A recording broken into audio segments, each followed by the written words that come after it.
Masechet Ketubot Daf Nunhe Amud Bet. On va commencer par les 6 dernières lignes de Nunhe Amud Aleph. Rabbi Elazar ben Azaria Omer, Mina Nisuin Gova et Hakol, Mina Irusin, Betula Gova Matayim Ve'almana Mane, Shelo Katavla, Ela Almenat Lekonsa.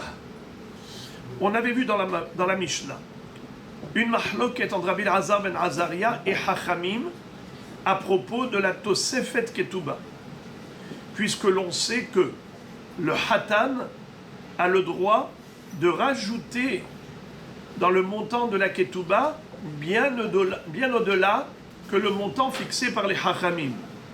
Hachamim ont fixé que la Ketubah pour une Betula, elle est d'un montant de Matayim Zuz, pour une Almana ou Groucha, elle est d'un montant de Me'azuz. Mais est-ce que le Hatan est habilité à rajouter beaucoup plus? Réponse oui. C'est ce qu'on a vu dans la Mishnah. Afal pi shamru la betula matayim vel almana mané imratza lehosif yosif. Et c'est ce qu'on a vu hier, qu'il y avait 14 éléments qui étaient des incidences de cette halakha de Tosefet Ketubah. Alors peut-être qu'il doit la rajouter en écrit pour la Ketubah? Oui, exactement. C'est le montant qui est stipulé dans la Ketubah. Mais la mahloket entre Rabbi Elazar ben Azaria et Hachamim est de savoir, est-ce que concrètement l'homme, si jamais il divorce ou si jamais il décède et qu'il laisse un patrimoine, est-ce qu'on va payer à la femme cette ketubah uniquement si ils se sont déjà mariés ou bien même si ils ne se sont que fiancés? Car à l'époque, on faisait en 2 temps. D'abord les fiançailles, Kiddushim, et plus tard, Nisu'in, la Choupa avec les Sheva Brachot.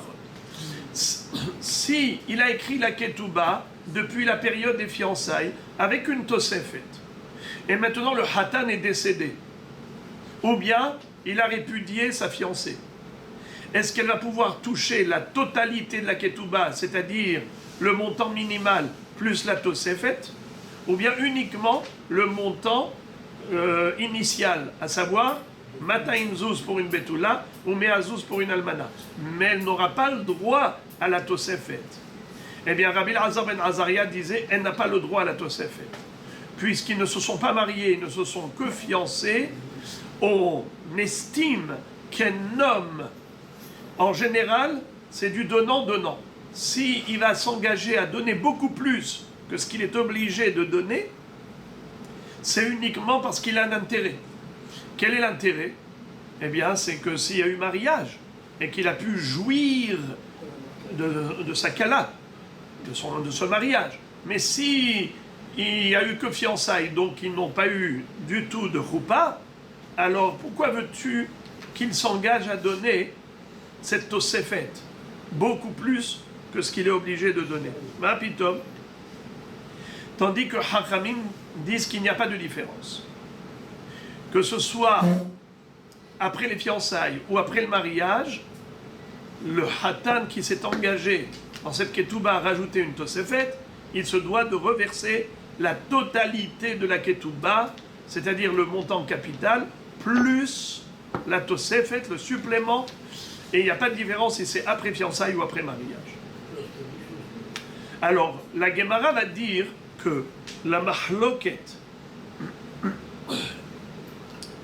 entre Rabbi Elazar ben Azaria et Hachamim est basée sur la notion suivante. Lorsqu'une personne s'engage, elle écrit, si jamais il y a divorce ou veuvage, elle s'engage à payer pas seulement le montant minimal, mais même le supplément. Ketubah. Elle n'a pas dit, ça dépend s'il y a eu mariage, s'il n'y a eu que fiançailles, non, s'il y a mariage, oui. Il n'a pas écrit tous ces naïms. Donc, jusqu'à preuve du contraire, il s'engage à payer la totalité de la ketubah. Dans tous les cas de figure, pourquoi maintenant tu vas interpréter sa kavana? Il ne t'a rien dit. Il n'a pas posé de conditions. S'il s'était exprimé clairement en disant voilà dans quel cadre je m'engage, Hinematov ou Madnaim, Mais jusqu'à preuve du contraire, il n'a rien dit. Alors il est hayab de payer. Rabbi Elazar ben Azaria, par contre, va te dire que il faut faire une umdana. Qu'est-ce que c'est que umdana? Une évaluation, une estimation de la psychologie humaine. Il faut tenir compte de la psychologie humaine. C'est vrai qu'il ne l'a pas dit, mais nous on comprend quelle est sa volonté. Et donc il faut creuser dans les interlignes de la ketouba. Il ne faut pas prendre la ketouba stricto sensu. Il a dit « je m'engage », alors ça veut dire qu'il s'engage dans tous les cas de figure. Non, tu comprends très bien qu'un homme ne veut s'engager à payer une tosefet ketouba que dans la mesure où il a un profit. Mais s'il n'a pas eu de profit, pourquoi tu veux qu'il s'engage à donner autant? Voilà le sens de la mahloket entre Rabbi Elazar ben Azaria et Hachamim. Et maintenant, on va voir tout de suite qu'il y a une très grande mahloket entre les Amoraïm, déjà même la fin des Tanaïm, à savoir comment trancher la halakha. Est-ce qu'on va trancher la halakha comme Rabbi Elazar ben Azaria ou plutôt comme Hachamim? Eh bien, on va voir tout de suite d'abord, c'est une mahloket entre Rav et Rabbi Nathan. Regardez. Itmar, il a été enseigné dans le Bet Midrash Rav be Rabbi Nathan. Had Amar halacha ki Rabbi Elazar ben Azaria, ve Had Amar en halacha ki Rabbi Elazar ben Azaria. On ne sait pas qui a dit quoi, mais on est sûr qu'il y en a un parmi les deux, Rav et Rabbi Nathan. Il y en a un qui a dit l'halacha est comme Rabbi Elazar ben Azaria.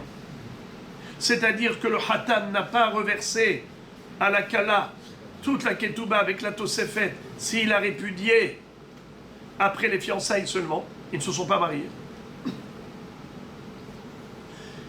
Et l'autre va dire non, il n'y a pas de différence. La halakha est comme Hachamim qui disent qu'il n'y a aucune différence entre quand est-ce qu'il a divorcé, que ce soit après fiançailles ou après mariage. Puisqu'il s'est engagé, il s'est engagé, point à la ligne. La Gemara dit, est-ce qu'on peut savoir qui a dit quoi? Tu me dis, Rav et Rabbi Nathan, ils sont en marloquette. Il y en a un qui a dit ceci, il y en a un qui a dit cela. Mais qui a dit quoi? La Gemara dit, Tistayem, certainement, des Rabbi Nathan, ou des Amar Alacha qui Rabbi Elazar ben Azaria.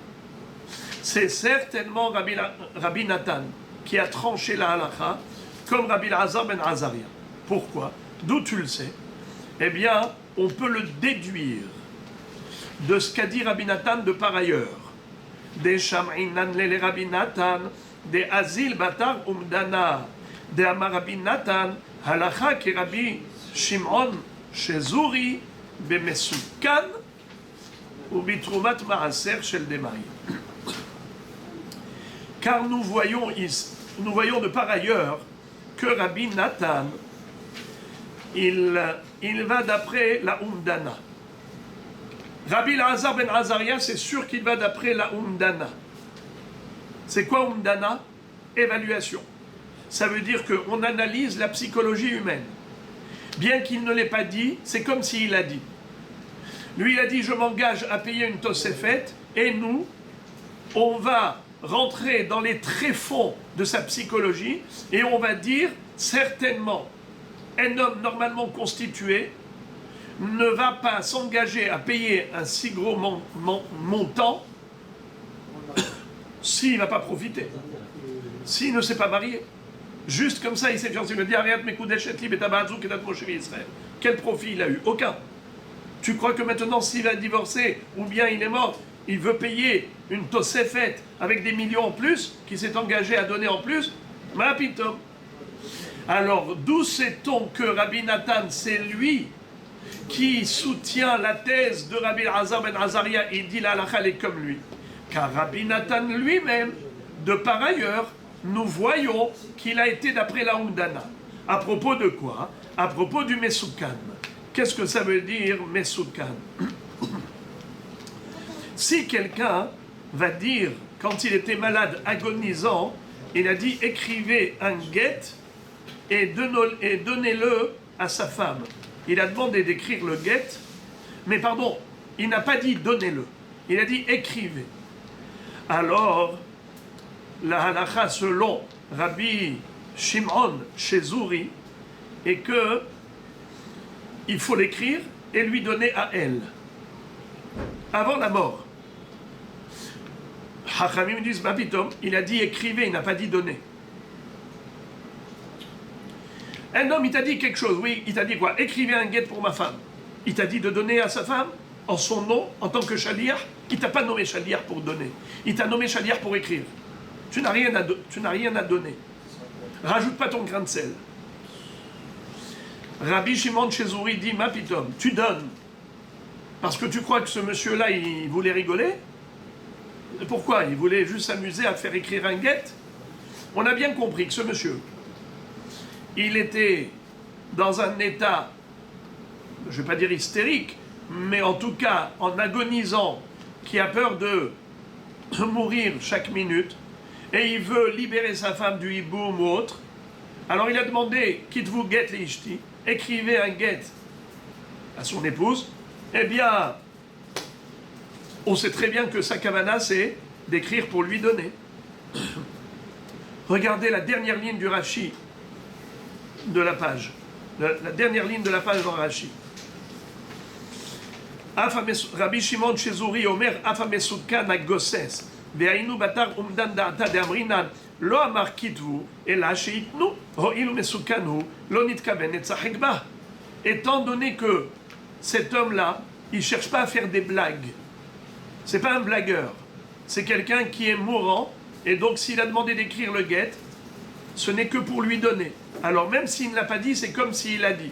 Vous imaginez, Rabotai, on prend l'initiative de donner le guet à cette femme, et on se considère délégué de l'homme, alors qu'il n'a pas délégué pour donner. Parce que Rabbi Shimon Chezuri nous dit que nous les Hachamim, on doit être avec un esprit analytique, à savoir analyser la psychologie. Tu dois comprendre qu'est-ce qu'un homme veut. Même s'il ne te l'a pas dit, c'est comme s'il te l'a dit. De donner à sa femme avant de mourir. Alors, Rabbi Nathan, qui a dit que la halakha est comme Rabbi Shimon Chezuri, ça veut dire que Rabbi Nathan, il tient compte de la umdana, de l'estimation de la psychologie humaine.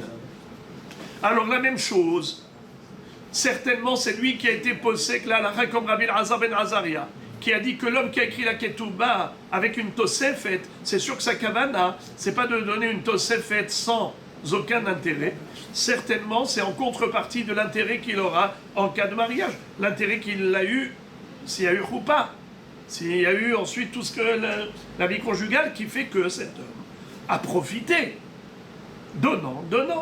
Donc Rabbi Nathan, c'est certainement lui qui a été posé la halakha, comme Rabbi Azar ben Azaria, qui également, comme Rabbi Shimon Chezuri, tous les deux vont suivant la umdana, c'est-à-dire qu'on doit s'appuyer non pas que sur ce qui est dit, mais même sur le non-dit. Le non-dit est tout aussi important que le dit. Voilà la notion de umdana. Ça, c'est la raison pour laquelle la Gemara dit Tistayem des Rabbi Nathan ou des Amar Alakha qui Rabbi Lazar ben Azaria. Mistama, c'est lui qui a été posé comme Rabbi Lazar ben Azaria. Et donc Rav, c'est lui qui a été posé comme les Hachamim. Ça veut dire que Rav, il ne suit pas la umdana. Ça veut dire que Rav, lui, il va par rapport à ce que l'homme t'a dit, stricto sensu. Tu n'as pas rajouté ton grain de sel et faire des analyses psychologiques et te dire que certainement c'est ça ce qu'il voulait dire, c'est ça ce qu'il voulait s'engager, tatati tatata. Ça veut dire que Rav, il est posé comme Hachamim qui ne vont pas d'après la Udana. Et Rabbi Nathan, il est posé comme Rabbi Azar ben Azaria et Rabbi Shimon Chezuri qui vont d'après la Udana. La Gemara dit c'est impossible. Car nous allons le démontrer immédiatement que même Rav, il tient compte de la psychologie humaine. Même Rav, il tient compte de la umdana. Il faut savoir lire les événements. Il ne faut pas traduire les événements superficiellement. Il faut toujours creuser pour comprendre qu'est-ce qui se cache derrière ce qui est sous-jacent. Et on va voir que même Rav, il tient compte de cela. Alors, tu ne peux pas me dire que c'est Rabbi Nathan et pas Rav, car même Rav, il tient compte de la Umdana. Regardez ça. D'abord, avant de continuer, pour démontrer que Rav aussi, il suit la Umdana, au passage, la Gemara dit que Rabbi Nathan a été posé l'halakha comme Rabbi Shimon chez Zouri dans deux sujets. Premièrement, le sujet du Mesoukan, c'est-à-dire un homme qui est en danger de mort, et il a donné l'ordre d'écrire un guet pour sa femme. Selon Hachamim, il ne faut pas donner le guet, parce qu'il a dit juste écrire. Tandis que Rabbi Shimon chez Zouri dit que oui, il faut lui donner à la femme, parce que la kavana du mari, c'était d'écrire pour donner seulement, comme il était agonisant. Alors, il n'a pas terminé sa phrase, il n'a pas dit « écrivez, donnez-lui ». Mais aussi, il y a une marloquette entre Rabbi Shimon chez Zouri et Chachamim à propos de Troumat Maaser. Qu'est-ce que c'est que Troumat Maaser? Généralement, les fruits qui poussent en Eretz Israël ont une kedusha qui fait qu'il faut prélever la terouma et le maaser. La terouma, on la donne au Kohen, le maaser, on donne au Lévi, maaser Sheni à Yerushalayim, on mange à Yerushalayim, maaser Rishon, on donne au Lévi. Qu'est-ce que le Lévi lui-même va faire? Lui aussi va prélever un maaser de ce maaser qu'on lui a donné, ça s'appelle maaser mina maaser, et il va donner à qui? Au Kohen. Ça porte un autre nom, Troumat Maaser. Ce maaser mina maaser s'appelle Troumat Maaser. Maintenant, imaginons, on a prélevé la teroumat maaser. On a une halakha selon laquelle, lorsqu'une personne va prélever de la terouma, eh bien, la terouma, il faut le savoir, que ça a une kedusha qui est tellement grave que celui qui mangerait, un homme qui n'est pas Kohen, qui mangerait de la terouma, il serait même Hayav Mita Bidei Shamayim, on n'a pas le droit, nous en tant qu'Israël, de manger la terouma. Quel est le din si la terouma s'est mélangée au houlin? La terouma, elle est tombée dans du houlin. Alors les amis, il faut le savoir, que cette terouma-là, pour qu'elle soit annulée dans la majorité, ça ne suffit pas d'avoir une proportion de 1 sur 2. 1 kilo de terouma dans 2 kilos de houlin, ça ne suffit pas. Figurez-vous qu'il faut 100 fois plus. Il faut qu'il y ait 100 kilos de houlin pour pouvoir annuler 1 kilo de terouma. Alors maintenant, c'est pareil pour la teroumat maaser. Il faut 100 kilos de houlin pour annuler la teroumat maaser. Maintenant, les amis, écoutez bien. Qu'est-ce que ça veut dire, les khatrila? Volontairement. Expliquez-vous. Parce que j'ai envie de l'annuler. Qui a dit ça? Mais pourquoi vous parlez de ça? On a dit que c'est tombé dedans pour que ce soit annulé dans la majorité. Il n'y a pas assez de quantité. Est-ce que j'ai le droit de rajouter Répondez vous-même. Non. Non. On connaît la halakha. En mevatlin isur les khatrila. Ubi troumat maaser shel demai. Alors maintenant, parlons du démail. Qu'est-ce que c'est que démail? Démail, ce n'est pas une récolte normale. C'est une récolte de fruits qu'on a acheté chez Arama Haaretz. Vous le savez que lorsqu'on a récolté des fruits en Eretz Israël, eh bien en effet, nous avons une obligation de prélever la terouma et le maaser.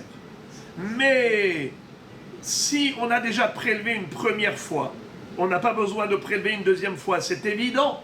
Mais si j'ai acheté des fruits chez un Arama Haaretz, est-ce que c'est comme si j'ai acheté des fruits chez un Talmid Chacham?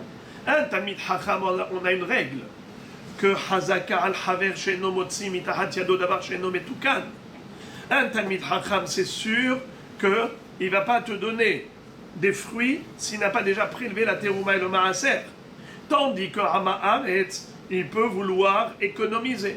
Et donc peut-être qu'il n'a pas prélevé le maaser. La terouma, c'est sûr qu'il a prélevé. Pourquoi? Parce que la terouma, minatora, il n'y a pas de shi'ur. Afilu hita ahat poteret et akeri. Même un grain de blé suffit pour acquitter de la terouma, même 1 milliard de tonnes. Ça veut dire que la Torah n'a pas donné de shi'ur. Sans le vouloir, il aurait prélevé. Comment? C'est-à-dire que sans le vouloir, Au contraire, ça le dérange pas. ça ne le dérange pas, donc il veut prélever la terouma puisqu'il n'a rien à perdre. Ah, il a- Par contre, le maaser, c'est 1/10. Alors sur 100 tonnes, il faut donner 10 tonnes. C'est beaucoup. Alors là, il veut faire des économies. Alors maintenant, le Rama Haaretz, j'ai un doute. Est-ce qu'il a prélevé le maaser de ses fruits ou l'a pas prélevé? Il faut donc que moi je prélève. Ça s'appelle démaille. Démaille, c'est la contraction de 2 mots. Da, maille. What is it? C'est quoi ça? C'est prélevé ou ce n'est pas prélevé? Alors, selon la Torah, nous avons une règle qu'on va d'après le Rov. Et Behemet, il y avait un Kohen Gadol qui s'appelait Yohanan Kohen Gadol. Il avait envoyé des émissaires partout en Eretz Israël pour évaluer la situation. Et il y a une statistique de fait. Rov Ameh Haaretz Me'asrim Hem. La majorité des Ameh Haaretz, ils prélevaient même le maaser. Mais étant donné que la minorité des Ameh Haaretz ne prélevait pas, mais ce n'était pas une petite minorité, c'était une minorité importante. C'est la raison pour laquelle ils ont institué les Chachamim de prélever le maaser des fruits qu'on achète chez un Am Haaretz. Alors maintenant, regardez-moi ça. Si il y a eu un incident, lequel? Moi, j'ai acheté des fruits chez un Am Haaretz. Et ensuite, on a prélevé le maaser. Et on a ensuite, par exemple, donné le maaser au Lévi. Le Lévi, il a prélevé la terouma, qu'on appelle maaser mina maaser, trouvat maaser. Et que s'est-il passé? Voilà que cette terouma, elle est retombée dans le maaser. Ça veut dire qu'une fois qu'on a prélevé le maaser mina maaser, qui s'appelle trouvat maaser, donc le maaser, il est devenu holin classique, que le Lévi va manger, n'est-ce pas? Et la terouma qui doit donner au Kohen, que le Lévi doit donner au Kohen, c'est la terouma qui est kadosh. Et accident, elle est retombée dedans. Alors maintenant, c'est de la terouma qui est tombée dans le maaser. Est-ce qu'il y a suffisamment de quantité pour l'annuler? Non. Même si, on va dire par exemple, qu'on avait les 99 kilos avec 1 kilo qui est tombé dedans, eh bien ça ne suffit pas. Il faut 100 kilos pour annuler. Il n'y a que 99, ça ne suffit pas. Alors Morel et Rabotai, qu'est-ce qu'on fait? Tu vas prélever à nouveau? Mais ça a déjà été prélevé, c'est pas le même kilo. Qu'est-ce qu'on fait? Alors, généralement, vous savez qu'est-ce qu'on fait d'habitude? Quand on a ce qu'on appelle du medouma. Medouma, c'est le nom de la récolte dans laquelle il y a de la terouma mélangée au choulin. Comment ça s'appelle medouma? Vous savez pourquoi le mélange s'appelle dimoa? Qui est-ce qui sait pourquoi dans l'étymologie de medouma, ça veut dire mélanger? Eh bien, la racine, c'est dima, dmaot. C'est quoi les dmaot? Les larmes. Vous voyez, Baruch Hashem, comment vous voyez bien? Mais quand vous avez des larmes qui couvrent votre œil, vous voyez tout flou, tout mélangé. Eh bien, medouma, c'est le mélange de la terouma qui est retombée dans le choulin. Rabotai. Hein? Exactement. Alors, Rabotai, écoutez bien. Qu'est-ce qu'on fait dans ce cas? On mange jusqu'à qu'on laisse- Alors, normalement, quand on a du medouma, on vend au Kohanim. On va voir le Kohen, on lui dit, Mr. Kohen, toi tu es Kohen, tu peux manger du choulin, mais tu peux aussi manger la terouma. Moi je suis Israël ou Lévi, je peux manger le choulin, mais je ne peux pas manger la terouma. Donc, dans ce cas où c'est mélangé, il n'y a pas assez, il n'y a pas 100 fois plus, alors ce que je te conseille, ce que je te propose, c'est de te vendre.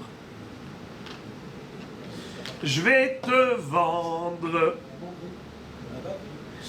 à bas prix. Puisque la clientèle est sélectionnée, pas tout le monde peut manger ça, il en profite le Kohen pour acheter moins cher. Alors écoutez Rabotai, 2 minutes. Alors maintenant, il va lui vendre la totalité de ce mélange. Rabotaille, qu'est-ce que vous dites? Alors d'après vous? S'il y a 99 kilos de rouline et 1 kilo de... Alors le kilo de terouma, il ne lui vend pas du tout. Mais il lui vend que les houlines. Mais le houline à quel prix? Beaucoup moins cher. Pourquoi? Parce que le Cohen exploite la faiblesse d'Israël, puisque l'Israël n'a pas le choix que de vendre. Alors Rabotaï, écoutez bien. Je vous pose maintenant la question. Ce que je viens de dire, c'est valable au cas où on parle de terouma minatora. Maintenant, cette terouma, elle est minatora ou midérabanan? Dites-moi, qu'est-ce que vous en pensez? Cette teroumat maaser, maintenant, dont on parle, troumat maaser, shel dmaï, c'est une troumat maaser minatora ou midérabanan? Pourquoi vous dites midérabanan? Vadaï que c'est midérabanan, puisqu'on vient de dire que le dmaï, c'est les fruits qu'on achète chez le Hamaretz. Selon la statistique de Yohanan Cohen Gadol, on avait dit que la majorité des Amé Haaretz, des ignorants, ils prélevaient tout de même la terouma. Donc si on va d'après la majorité, Minatora, c'est kasher. Je n'ai pas besoin de prélever à nouveau.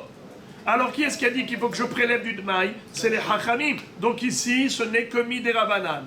Écoutez bien, Hachamim ont dit Behefsed meroube mutar. Tu poses la question au Hamaharetz et tu lui dis, dis-moi, Mr. Hamaharetz, sois gentil, dis-moi la vérité, tu as prélevé oui ou non? Il lui a dit, je te promets, j'ai prélevé. Et il a prélevé. Et on peut le croire. Pourquoi? Hachamim n'ont pas fait de xéra dans ce cas-là pour nous imposer une perte d'argent. Hachamim n'ont pas voulu nous imposer une perte d'argent, c'est-à-dire que ce monsieur-là, il va devoir vendre pas cher du tout. Il va devoir brader s'il vend au Kohanim. Il doit vendre beaucoup moins cher. Hachamim, ils l'ont dit, dans ce cas-là, on a pitié de toi. Tu peux poser la question au Hamaretz. Il te dit qu'il a prélevé, tu manges. C'est qui a dit ça? Rabbi Shimon Shezouri. Hachamim, on dit non, il faut vendre à un Kohen. Et Rabbi Nathan, il a été posé Gralacha comme qui? Comme Rabbi Shimon Shezouri, qui a été Mekil. Mais ça, on va dire, à la limite, ça ne nous concerne pas. Le sujet principal qui nous concerne, c'est Mesoukan. Ça veut dire quoi, Mesoukan? Le fameux agonisant qui a demandé d'écrire un guet à sa femme. Tu dois comprendre que sa kavana était d'écrire et de donner le guet, bien qu'il n'ait pas dit clairement de donner le guet. Rabbi Nathan, il va d'après la Umdana. Rabbi Shimon Shezouri va d'après la Umdana. Et Rabbi Nathan a été posé comme Rabbi Shimon Shezouri, donc c'est certainement lui qui a été posé comme Rabbi Elazar ben Azaria, qui va d'après la Umdana, qu'un homme, s'il a écrit une Tosefet Ketouba, c'est pas pour donner après les fiançailles, c'est pour donner après le mariage seulement. Que lorsqu'il a déjà joui de son mariage. Bon, la Gemara maintenant réfute cela en disant Verav lo azil batar umdana ve'aitmar matnat shriv mera shekatuba kinyan beberav mishmederav amre arke ve'atrerich she ushmuel amar lo yada namay idun ba beberav mishmederav amre arke ve'atrerich she ari kematnat bari ve'ari kematnat shriv mera hari kematnat bari deim amad eno yachol lahzor bo Dari kematnat shriv mera, she'im amar halvaati li ploni, halvaato li ploni. Ushmuel amar lo yadana ma idun ba, shema lo gamar leaknoto el abishtar, ben shtar leharmita. Voilà, je vous ai lu tout le Hamoud. Et tout le Hamoud, c'est exactement la démonstration que va faire maintenant la Gemara pour prouver que Rav, lui également, il va d'après la Umdana. Alors tu ne peux pas me dire que c'est certainement Rabbi Nathan qui a été possèque la halakha comme Rabbi Elazar ben Azaria et pas Rav. Parce que Rabbi Nathan il va d'après la Umdana et Rav n'y va pas. Ce n'est pas vrai. Démonstration par A plus B que même Rav pense qu'on va d'après la Umdana. Où est-ce qu'on retrouve ça?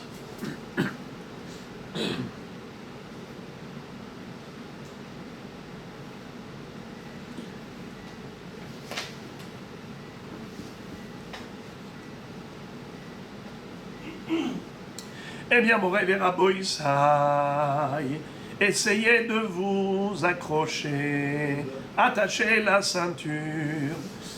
Où nous avons ici une mahloket entre Rav et Shmuel à propos de Matnat Shriv Mera. Qu'est-ce que c'est que Matnat Shriv Mera? Le cadeau d'un agonisant. Un agonisant, quand il offre des cadeaux, il leur donne un testament. Eh bien, il faut prendre ses paroles pour argent comptant. C'est-à-dire, on n'a pas besoin de faire un kinyan avec lui. On n'a pas besoin d'écrire, on n'a pas besoin de quoi que ce soit. Il a dit quelque chose, il faut le faire. Parce que dans son état à lui, avant de mourir, quand il leur donne quelque chose, c'est qu'il est vraiment convaincu de ce qu'il veut. On n'a même pas besoin de faire un kinyan soudar pour que ces paroles soient validées. On n'a même pas besoin d'écrire cela dans un shtar. Tout est bon. Répétons. Divrei shriv mera kiktuvin vekimsurin damu. Traduction. Les paroles d'un agonisant, c'est comme si elles sont déjà écrites et transmises. Hachamim ont voulu justement lui accorder une force incroyable que personne n'a. Le Shriv Mera, sa parole, elle a une puissance d'un acte. Personne n'a ça. Une personne en général, quand elle parle, on lui dit tu peux parler jusqu'à demain. Les paroles s'envolent, les écrits restent. Il a besoin d'écrire, il a besoin de faire un kinyan pour valider ses paroles. Le Shriv Mera, c'est le contraire. Hachamim ont dit ce n'est pas la peine de lui faire des efforts, ni de lui faire kinyan, ni de lui dire d'abord il faut faire écrire un shtar et ainsi de suite. Il a dit ces paroles sont sacrées. Vous dites c'est un abus de faiblesse, c'est au contraire, c'est une puissance infaillible. Alors maintenant, regardez-moi ça. Qu'est-ce qui s'est passé? Divrei Shriv Mera kirtovin vekim sorin damu. Maintenant, le Shriv Mera, il est en train de leur dire écrivez. L'agonisant, il leur a dit écrivez. Alors maintenant, Shmuel va dire, il a dit écrivez. Oh là là, je ne sais plus quoi faire. Lo yadana mai edonba. Shmuel va dire, je prends la partie, regardez la 4e ligne de la Gemara. Où Shmuel amar lo yadana mai edonba. Pourquoi, à la fin, regardez les 3 dernières lignes de la Gemara. Shmuel amar lo yadana mai edonba. Shema lo gamar leaknoto. El abishtar ve'en shtar leacharmita. Ce monsieur-là, qu'est-ce qu'il a dit? Il a dit écrivez ce shtar. Nachon? Écrivez ce shtar. Et ce shtar-là, il prendra effet quand? Après sa mort. Non, parce que lui, il ne veut pas. Il ne veut pas perdre ses biens de son vivant. Donc sa kavana, c'est de donner après sa mort. Mais après sa mort, il n'est plus là pour donner. S'il n'est plus là pour donner, donc il n'a rien donné. C'est comme ça que Shmuel va dire, de ce fait, je ne sais pas comment considérer ce qu'a dit comment il s'appelle? Le Shriv Mera. Regardez le Rashi, regardez s'il vous plaît Rashi au milieu des grandes lignes. Shema lo gamar belibo leaknoto el abishtar. Shema leachikata bakinyan de lo gamar leaknoto matanazu la alide divrei Shriv Mera. Lo gamar leaknoto alide divrei Shriv Mera. Shem kiktuvim kimsurin damu la alide ktiv avec kinyan kebari. Destam kinyan nektiv haomed. Ushtar Shriv Mera eno kone mechaim. Share en da'ato liten klum el alea harmita. C'est-à-dire, cet homme-là, est-ce que vous croyez qu'il a l'intention de donner quelque chose de son vivant? Mais pas du tout. Lui, tant qu'il est vivant, il veut rester propriétaire de tous ses biens. Ce qu'il veut, c'est qu'après sa mort, qu'il y ait un testament pour après sa mort. Alors, maintenant, le problème, c'est quoi? C'est qu'il a dit, faites-le avec un shtar. Mais pourquoi tu as dit, fais-le avec un shtar? Parce que si tu le fais avec un shtar, au lieu de te suffire de tes paroles, parce que si tu avais dit des paroles, alors on a dit Divrei Shriv Mera, Kirtuvin vekim sorin damu. C'est comme si on a fait un kinyan, comme si on a écrit, comme si on a transmis le shtar de son vivant. Car les paroles d'un agonisant, c'est comme une écriture. C'est comme s'il a donné le shtar à la personne. Alors ça, c'est Bon, mais lui, ce monsieur, il ne s'est pas suffi de la puissance qu'il a, du pouvoir qu'il a, que ses paroles sont considérées comme des écrits. Il ne s'est pas suffi de cela. Il a voulu écrire concrètement. Tu as voulu écrire concrètement, mais tu ne veux pas donner maintenant. Tu ne veux pas donner maintenant, tu veux donner quand? Après la mort, par le biais du shtar. Mais après la mort, tu n'es plus là pour donner quoi que ce soit. Alors Shmuel dit, je ne sais pas quoi faire avec un agonisant pareil, qui a dit d'écrire. Lo yadana mai idunba. Mais le sang du maïs. Rav, qu'est-ce qu'il dit? Écoutez, Rabotai, c'est hyper important d'écouter. Rav nous dit, Arkeve atrerirche. Rav dit, au contraire, l'agonisant, il avait l'intention d'octroyer à cette personne, à ce bénéficiaire, de kohot. Il a voulu atteler la charrette. Il a voulu atteler la charrette à 2 chevaux. Il a voulu donner 2 arguments forts à ce bénéficiaire. Lui donner la force de Matnat Shrivmera et lui donner la force de Matnat Bari. Qu'est-ce que c'est Matnat Bari? Le cadeau d'un homme qui est en bonne santé. Qu'est-ce que c'est Matnat Shrivmera? Le cadeau d'un agonisant. Eh bien, l'agonisant, il a un avantage et il a un inconvénient. Et la personne en bonne santé, elle a un avantage et elle a un inconvénient. Quel est l'avantage du Shriv Mera? Sa parole suffit. Bravo, la parole suffit. Quel est l'inconvénient? Il ne peut pas de sa mort, après sa mort, il ne peut pas de... Non. L'inconvénient, c'est que si jamais il guérit, il peut revenir sur tout le don qu'il a fait. Ça veut dire, on considère que tout ce qu'il a donné, c'est parce qu'il pensait mourir, mais maintenant qu'il a survécu et que Baruch Hashem, il y a eu un miracle médical, eh bien on dit, toute la raison pour laquelle il a ordonné le testament, il voulait tout donner, c'est parce qu'il croyait qu'il allait mourir, mais maintenant que Baruch Hashem, il a guéri, il faut tout lui restituer. Ouais, il fait que si avant. Une seconde. Alors maintenant, ça c'est dans le cas où il a donné en tant qu'agonisant. Très bien. Maintenant, prenons l'inverse. Quelqu'un qui fait un cadeau quand il est en bonne santé. Il y a un avantage et un inconvénient. Quel est l'avantage? L'avantage, c'est qu'il ne peut pas faire marche arrière. Tu étais en bonne santé. Tu étais en bonne santé. Il donne tout de suite, Mais quand je fais un cadeau, c'est pareil. Hein? Il donne tout de suite, il donne à l'avance. Attends. Qu'est-ce que tu fais comme cadeau? Si tu étais en bonne santé, que tu as fait un cadeau, alors ton cadeau, il est sérieux. Ben oui. Tu peux pas dire, ouais, j'ai donné un cadeau parce que je pensais qu'il était gentil, mais maintenant j'ai vu qu'il est méchant. Je lui retire tout ce que je lui ai donné. Ça va pas, non? Tu t'es engagé à donner un cadeau, eh bien tu ne peux plus faire marche arrière.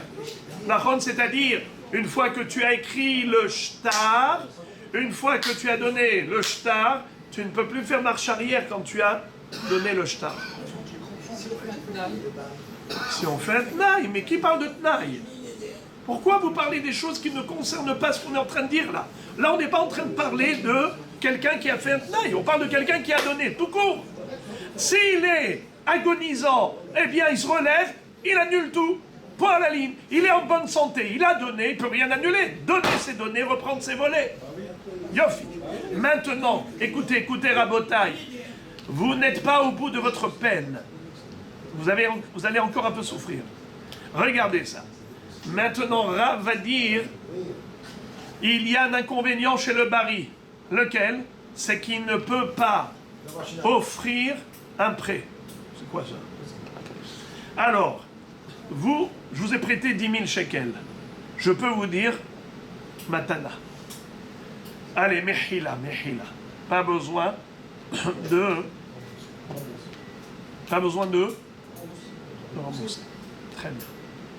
Mais maintenant, si par exemple je dis, écoute, je voudrais faire un kinyan, les 10 000 shekels que vous devez me rendre, vous, Shimon, je voudrais les donner à Lévi. Venez. On va faire un kinyan. Ou bien même, je vais appeler Lévi. Lévi, viens. Prends. Tiens, tu as mon soudar, je te donne un keli, fais kinyan. Plutôt, donne-moi un keli, moi je fais kinyan et je te donne le prêt. Au lieu qu'il me rembourse à moi, qu'il te rembourse à toi. Je t'offre les 10 000 shekels qu'il me doit. Ça marche ou ça marche pas? Ça marche pas du tout. Pourquoi? Parce que Rashi nous cite une halakha qui figure dans Masechet Baba Metzia, Perek HaZahav, le 4e chapitre de Masechet Baba Metzia, où il est écrit qu'on ne peut pas vendre une pièce de monnaie avec un kinyan halipin.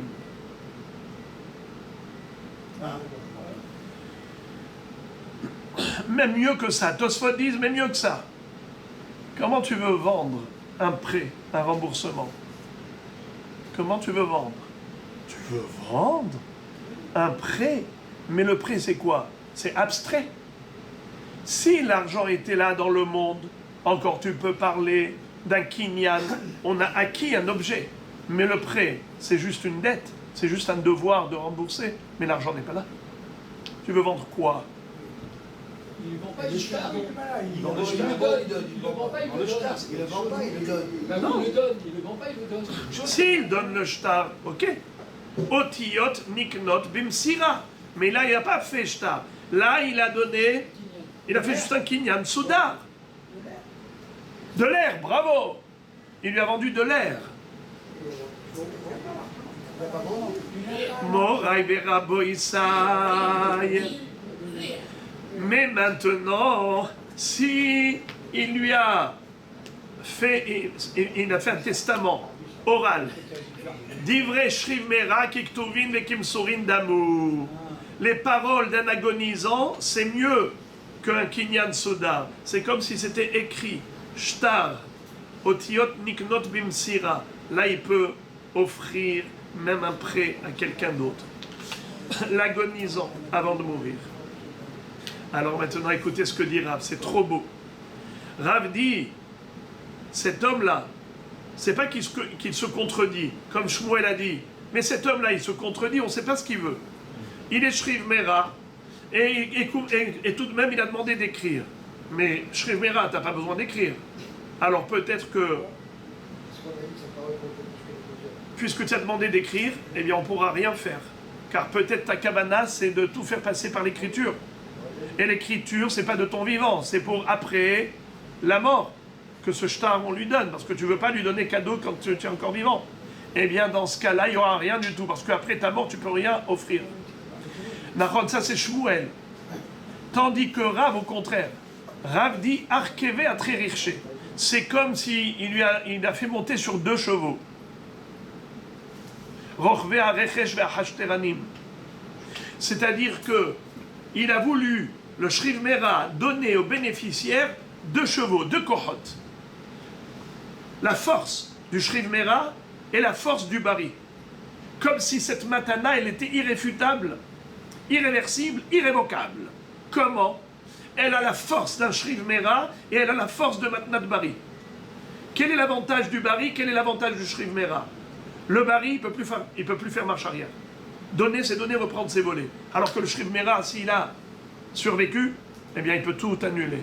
Alors pourquoi il lui a dit « écrivez comme un Bari » C'est parce qu'il a voulu lui donner aux bénéficiaires la force de Matnat Bari. Pourquoi aussi il a la force du Shriv Mera?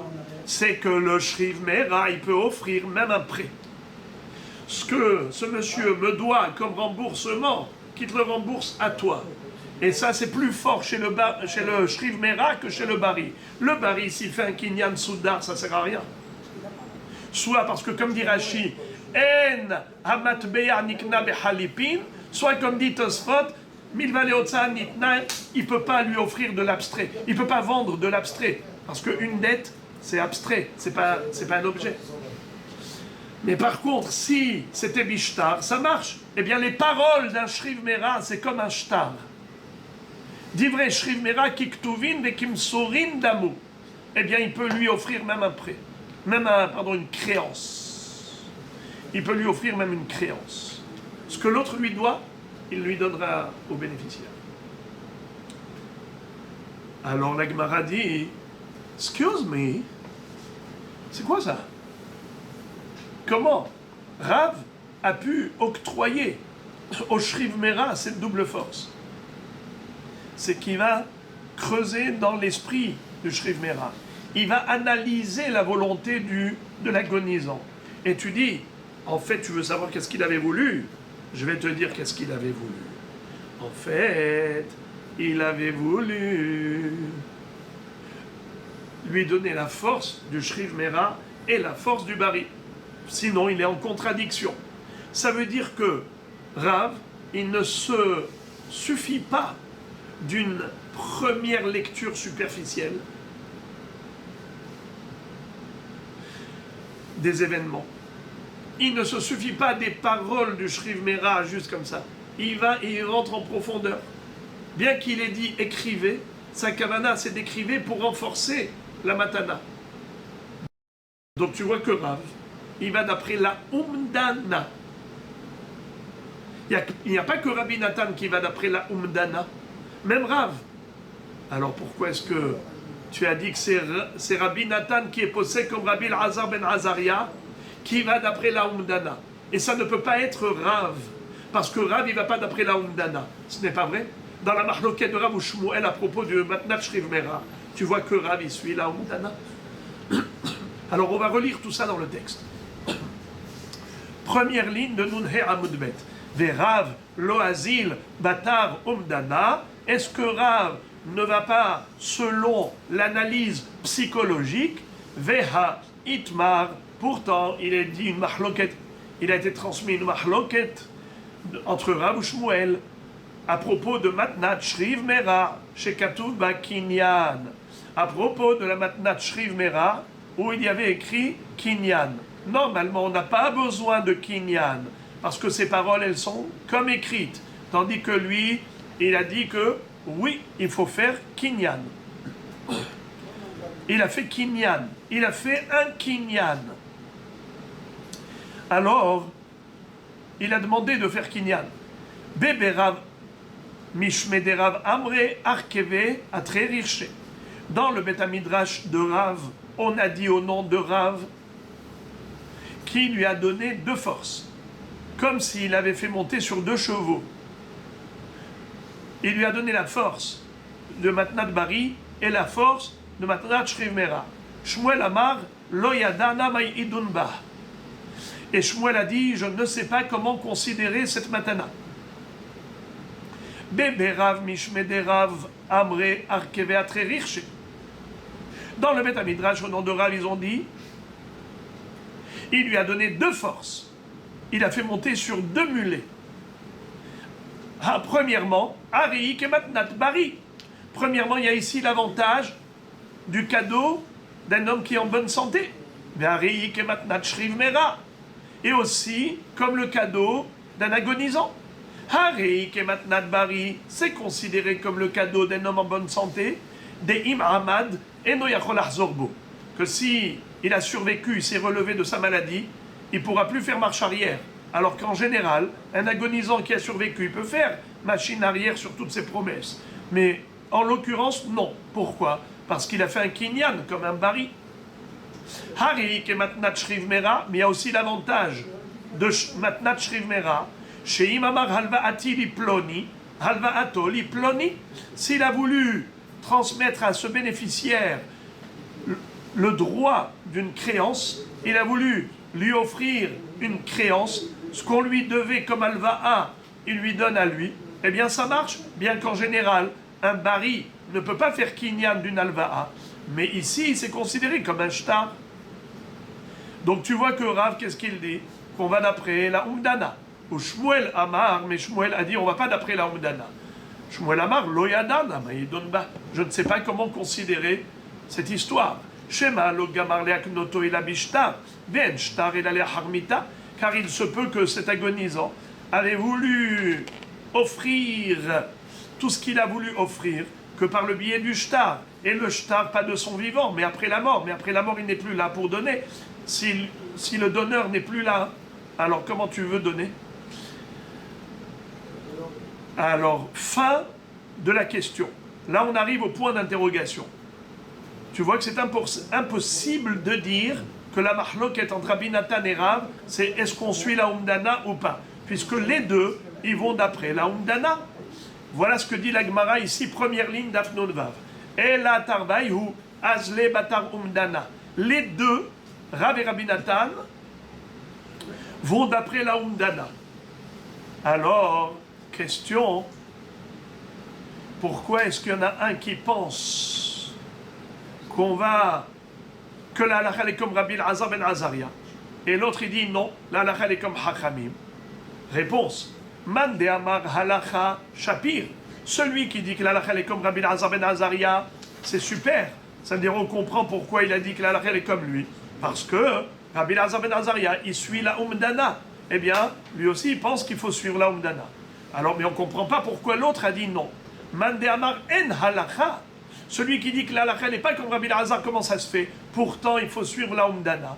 Réponse, Hachanami Umdan da'atahu, Mishum ikruve da'atahu, Mehai karvale da'ata. Qu'est-ce que ça veut dire?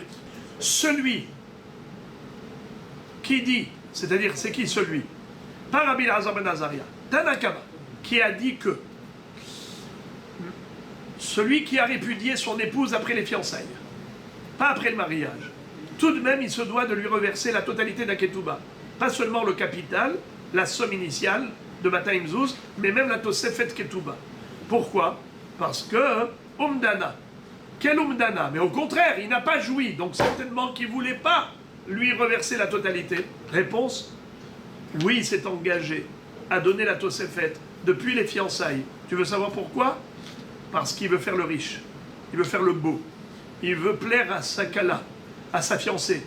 Il lui dit, tu sais, j'ai tellement d'amour pour toi que regarde ce que j'ai mis, 26 millions de shekels. Tu vois? Mais c'est pourquoi? C'est pour l'attirer, les karouvedata. C'est pour la rapprocher de lui, pour conquérir son cœur à elle. Est-ce qu'il a atteint son objectif? Réponse oui. Puisqu'il a atteint son objectif, alors comment tu peux dire qu'il n'a pas de kavana sérieuse de donner que après le mariage où il aura joui? Ma pitam. Sa kavana c'était de donner beaucoup pour plaire à sa kala. Eh bien voilà qui lui a plu. Donc finalement, les deux, aussi bien Rabbi Elazar ben Azaria comme Tanakama, tous les deux, ils vont d'après la Umdana. Seulement la Umdana, elle est celle-là justement. Est-ce qu'on analyse dans ce sens ou dans ce sens? C'est-à-dire, est-ce qu'il voulait donner cette Tosefet depuis après les fiançailles ou bien seulement après le mariage? Rabbi Elazar ben Azaria dit, c'est sûr que c'était que pour profiter d'elle. Ça veut dire si un homme il n'a pas de profit, il n'y a pas de donnant, eh bien il ne donnera pas. Et il donnera qu'après le mariage, pas après les fiançailles. Et Rav va dire, non, la halakha est comme Hachamim, qui pense qu'un homme, il a atteint son objectif déjà depuis les fiançailles. C'est quoi? Les karouvé d'Ada, c'est la rapprocher de lui. C'est pour conquérir son cœur. Et bien voilà, il a atteint son objectif. Et maintenant, Rabotai, nous allons avoir un tout petit passage où on va voir, mamash, j'allais dire ping-pong. Un Rav, il dit la halakha, elle est comme lui, et l'autre dit la halakha comme lui. L'autre dit comme lui, l'autre comme lui. Regardez. Yativ Rabbi Hanina Kara. Rav Hanina Kara, c'était le lecteur, ce qu'on appelle Baal Koré. Celui qui avait l'habitude de lire, pas seulement dans la Torah d'après certains, mais à ceux qui disent aussi qu'il lisait aussi les Mishnayot Kameh de Rabbi Yanaï. Alors ce Rabbi Hanina Kara, Ka'amar halakha ki Rabbi Elazar ben Azaria. Il s'est mis à dire, la halakha elle est comme Rabbi Elazar ben Azaria. Amar le pouk kare kra'ach le bara. En halakha ki Rabbi Elazar ben Azaria. Il lui a dit, va dehors pour faire ta proclamation. Tu veux maintenant dire que la halakha elle est comme Rabbi Elazar ben Azaria. Tu te trompes. Détrompe-toi. La halakha n'est pas comme lui. Au contraire, la halakha elle est comme Hachamim. En halakha ki Rabbi Elazar ben Azaria. Amar Rabbi Yitzchak bar Avdimi mishum Rabbeinu. Halakha ki Rabbi Elazar ben Azaria. Rabbi Yitzchak bar Avdimi va dire au nom de Rabbeinu, c'est Rav, la halakha elle est comme Rabbi Elazar ben Azaria. Donc vous voyez ici une mahloket entre Rabbi Yanaï et Rav Rabbi Yana, il est posé que l'halakha comme Hachamim, et Rav est posé comme Rabbi Elazar ben Azaria. Encore, Amar Rav Nachman, Amar Shmuel, halakha ki Rabbi Elazar ben Azaria, et Rav Nachman dit Amar en halakha ki Rabbi Elazar ben Azaria. Rav Nachman a dit au nom de Shmuel que l'halakha est comme Rabbi Elazar ben Azaria. Et lui, Rav Nachman, personnellement, il dit je suis pas d'accord avec Shmuel, je pense que l'halakha n'est pas comme lui, l'halakha est comme Hachamim. Encore, Venehardee Mishme de Rav Nachman, Amre, halakha ki Rabbi Elazar ben Azaria. Et les Hachamim de Nehardea avaient l'habitude de dire au nom de Rav Nachman le contraire, que la halakha est comme Rabbi Elazar ben Azaria. Écoutez quelque chose d'extraordinaire.